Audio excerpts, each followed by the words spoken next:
Est-ce intéressant de s'expatrier en Turquie après la mise en place du nouveau régime fiscal? Ça date de mai 2026, donc un nouveau régime fiscal assez exceptionnel. Une exonération totale, 0% d'impôt pendant 20 ans sur l'ensemble des revenus de sources étrangères, donc rémunération de travail à distance, dividendes, intérêts, plus-value mobilière, crypto, et les revenus locatifs hors de Turquie aussi, donc tous les revenus de sources étrangères pendant 20 ans. 20 ans, c'est quand même une durée très significative, une durée qui permet donc aux gens d'aller s'installer en Turquie, d'y vivre pendant un certain temps et de ne pas payer d'impôts si, évidemment, la Turquie ne change pas les règles en cours de route, ce qu'on a vu dans de nombreux pays qui font venir des gens et qui ensuite changent les règles. En tout cas, c'est assez impressionnant de proposer du vrai 0%. La tendance dans le monde, c'était plutôt au contraire d'avoir moins de pays qui proposent un vrai 0%, donc une vraie taxation territoriale, donc pas d'impôt sur les revenus de sources étrangères. Il y avait de moins en moins de pays, une pression de plus en plus accrue de l'OCDE pour que tous les pays taxent un minimum.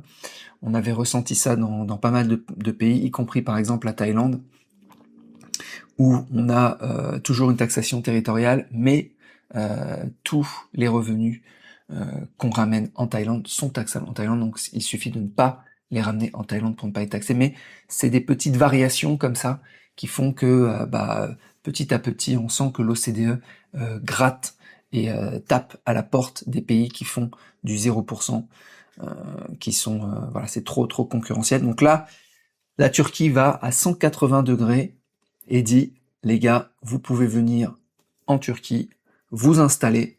Très important le 20 ans, parce que 20 ans c'est une très longue durée.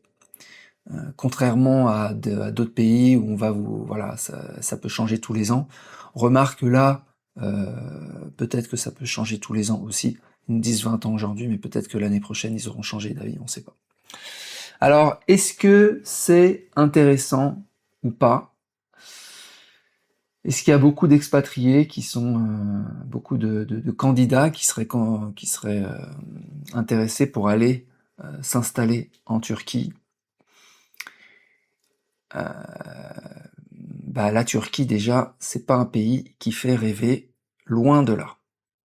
Alors c'est sûr qu'avec ces 0% d'impôt, c'est sûr que il y a un regain d'intérêt fiscal. Maintenant, au niveau de la vie en Turquie, c'est vrai que c'est pas le premier pays auquel on pense quand on veut s'expatrier. On va plutôt penser à des destinations de rêve comme Bali, par exemple, ou la Thaïlande, ou d'autres pays d'Asie du Sud-Est, ou certains pays d'Amérique latine. Mais c'est vrai que la Turquie, je connais pas grand monde qui soit intéressé par la Turquie. Alors, qu'est-ce qu'on va trouver en Turquie? Bon, déjà ce 0% d'impôt, ce qui est déjà quand même en soi magnifique. Un paradis fiscal, mais est-ce que c'est un paradis dans d'autres catégories? Alors, au niveau des femmes, bon là c'est nul. Il n'y a pas de femmes, de Red Light District, comme on peut trouver en Thaïlande ou ailleurs. Donc là, c'est vraiment, en plus, elles sont, enfin après ça dépend des goûts évidemment, mais les femmes turques pour moi ne sont pas très jolies. Donc là, tristement, on peut gagner beaucoup d'argent, payer peu d'impôts, pas d'impôts du tout d'ailleurs, 0%. Mais si c'est pour être seul, ou bien, pire même, vivre avec une Micheline turque, la réponse est non, ça n'a pas d'intérêt.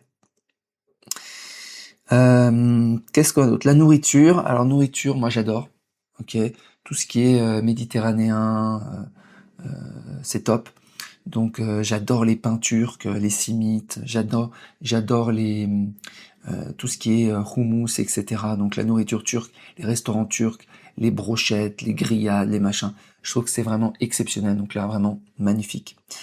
Coût de la vie, c'est un coût de la vie qui est, je pense, supérieur à ce qu'on peut avoir en Asie du Sud-Est. Donc, je dirais moyen, très moyen. L'inflation, alors là, c'est vraiment catastrophique. Une inflation chronique qui est autour de 32%. Donc, il y a vraiment un gros problème sur la monnaie en Turquie. L'inflation, donc ça, il y a eu des pics incroyables en 2024. L'inflation qui dépassait 70%. Donc c'est bon, c'est invivable. C'est une des hausses des prix les plus élevés au monde. Donc instabilité totale de la monnaie. Liberté d'expression très très faible. Donc là, bon après, on n'y va pas non plus pour monter un parti politique et prendre le pouvoir. Mais c'est vrai que c'est même pour un créateur de contenu qui voudrait faire un peu du contenu sur la Turquie, comment les choses évoluent politiquement, etc. Là, c'est très très chaud. Des arrestations arbitraires, corruption généralisée et endémique et en très forte progression. J'ai vérifié, c'est absolument ahurissant. La Turquie qui est classée 124e sur 180 avec une corruption qui ne fait qu'augmenter depuis 2014. Voilà. Donc chaque année, c'est de plus en plus corrompu. Voilà.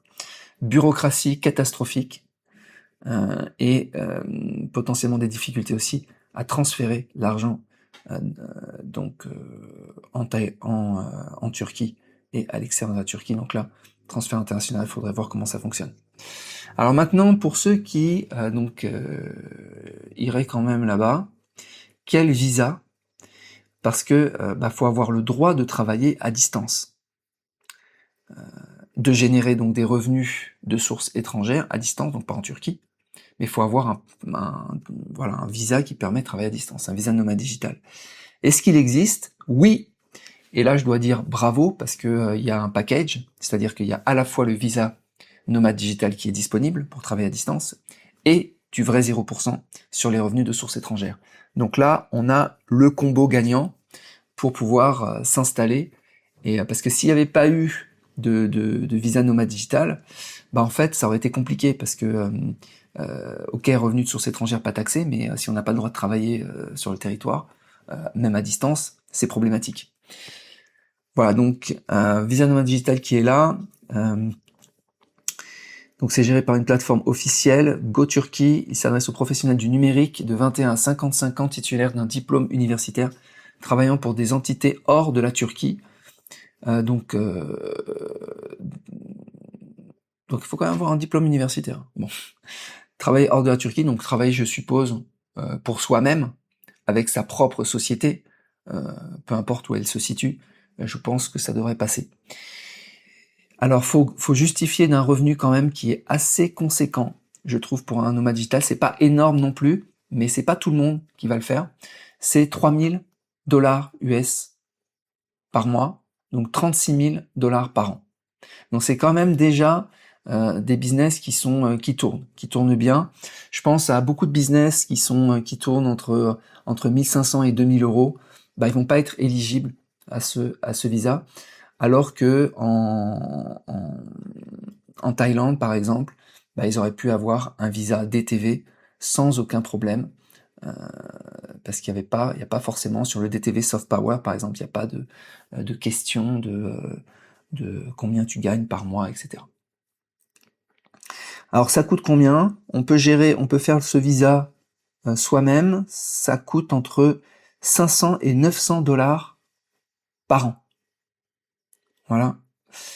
Donc, disons 900 dollars, c'est pas excessivement cher, mais par rapport à la concurrence, je prends toujours le visa DTV Thaïlande, qui est une destination d'expatriation pour les nomades digitaux, qui est très célèbre.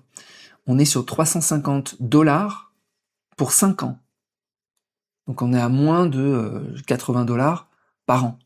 Donc c'est 10 fois moins cher en fait, le visa DTV Thaïlande. Voilà.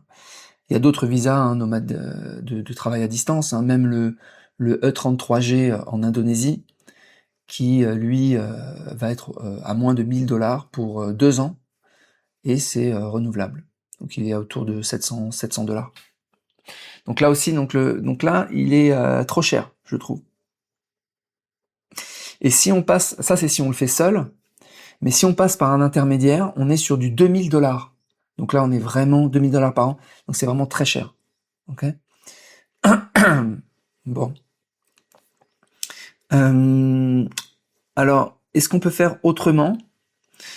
Il y a un visa par... on peut obtenir la citoyenneté turque. Ok. C'est la citoyenneté par investissement. Mais là, honnêtement, je trouve que les conditions sont juste trop lourdes. Donc il y a l'option immobilière, faut acheter un ou plusieurs biens immobiliers d'une valeur minimum de 400 000 $ US. On est presque sur un demi-million de dollars dans un pays qu'on connaît pas, sur un immobilier qu'on connaît pas, voilà, on connaît rien du tout. Donc on doit le conserver pendant 3 ans. Donc ensuite potentiellement on peut revendre. Mais revendre comment? Combien? Donc là ça me paraît vraiment compliqué de faire ça. C'est-à-dire à moins d'avoir des affinités avec la Turquie, à moins que les intérêts soient alignés, c'est-à-dire qu'on voulait déjà aller en Turquie, et là en plus on a du 0%, ok. Et qu'on a beaucoup d'argent à dépenser, et qu'on veut diversifier, et qu'on veut investir dans l'immobilier, et que, ça fait beaucoup. Ça fait beaucoup d'alignements de planètes quand même. Sinon on a l'option du dépôt bancaire, dépôt d'un montant minimum de 500 000 $ US, un demi-million de dollars quand même, c'est énorme. Rendez-vous compte, je veux dire, pour avoir du 0%, on te demande de mettre un demi-million de dollars sur la table. Là, c'est pour avoir la citoyenneté, plus les 2000 $ par an.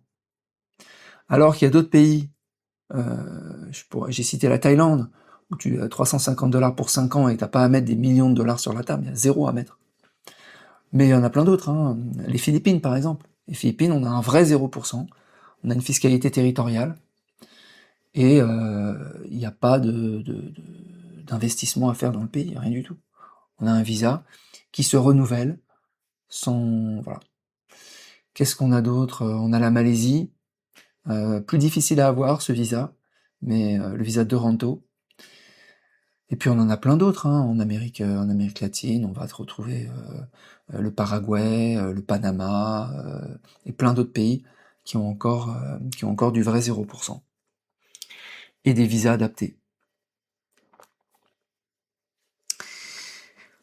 Voilà, conclusion, c'est bien qu'ils aient mis ça en place.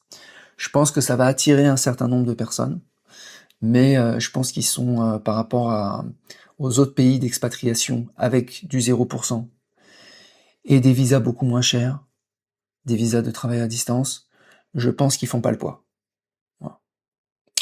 Dites-moi ce que vous en pensez, n'oubliez pas de vous abonner au podcast audio pour ne rien manquer. Je vous souhaite une très bonne journée et je vous dis à bientôt. Ciao. Et venez sur le groupe Telegram pour en parler.